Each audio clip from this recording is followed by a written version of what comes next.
আসসালামু আলাইকুম ওরহমতুল্লাহি ওবারাকাতু আলহামদুলিল্লাহ রবিল আলমিন ওসলাতু ওয়াসসালামু আলা মান লা নাবিয়্যা বাদা আম্মা বাদ।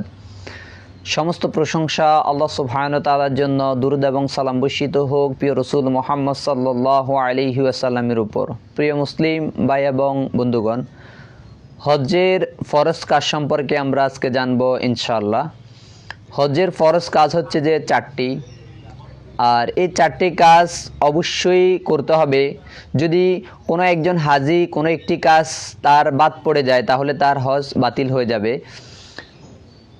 হজ্জের চারটি কাজের মধ্যে এক নম্বরে হচ্ছে যে এহরাম বাঁধা, 2 নাম্বার হচ্ছে যে 9 জিলহজ আরাফায় অবস্থান করা, 3 নাম্বার হচ্ছে যে 10 জিলহজ তওফে ইফাদা করা, 4 নাম্বার হচ্ছে যে সাই করা।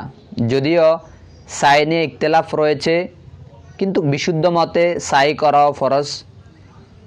ওয়াসাল্লাল্লাহু নবিনা মুহাম্মদ ওয়া আলা আলিহি ওয়া সাহবিহি আজমাইন।